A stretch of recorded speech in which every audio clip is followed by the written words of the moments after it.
আজ আমি তোমাদের মেনোপজ সম্বন্ধে কিছু তথ্য জানাবো। এটি সাধারণত ৪৫ থেকে ৫৫ বছর মহিলাদের মধ্যেই বেশি দেখা যায়, কিন্তু ৪৫-এর আগে থেকেই আমাদের কিছুটা সিমটম দেখা দেয় শরীরের মধ্যে, সেগুলোই তোমাদের সাথে শেয়ার করছি।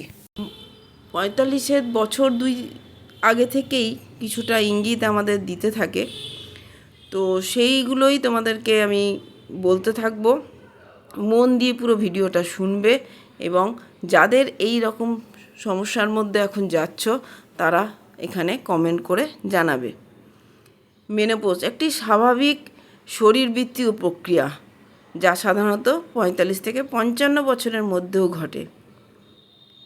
মাসিক সম্পূর্ণ বন্ধ হয়ে যাওয়ার পরে হরমোনের তারতম্যের ফলে মহিলাদের শরীরে বিশেষ কিছু পরিবর্তন লক্ষ্য করা যেতে পারে, যাকে বলা হয় পোস্ট মেনোপজ সিমটমস।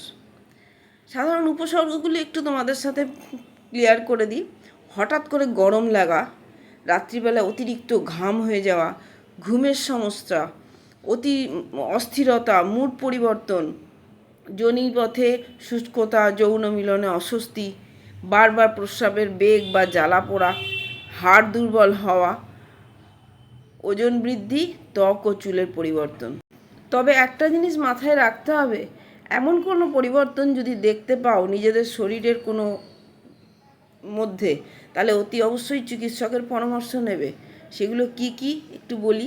মেনোপজের পর যে কোনো রক্তপাত হলে, উপসর্গগুলিকে নিজে সামলাতে না পারলে, বারবার ইউরিনে ইনফেকশন হলে, মানসিক অবসাদ ও ঘুমের সমস্যা দীর্ঘদিন থেকে থাকলে।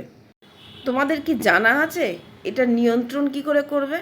যদি না থাকে তাহলে আমিও বলে দিই, এটাও একটু মনোযোগ দিয়ে শুনবে। নিয়মিত ব্যায়াম করো, হাঁটা বা যোগব্যায়াম করলেই হবে। ক্যালসিয়াম, ভিটামিন ডি ঠিকঠাক মতো খাও।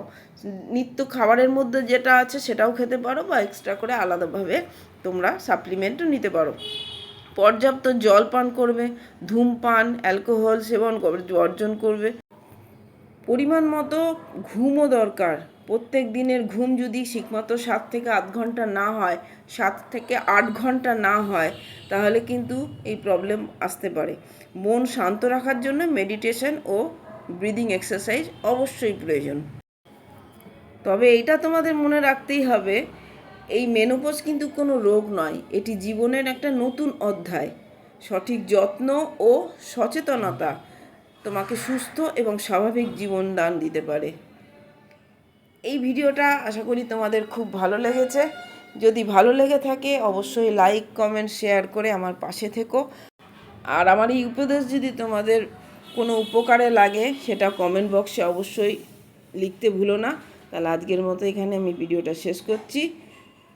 নমস্কার।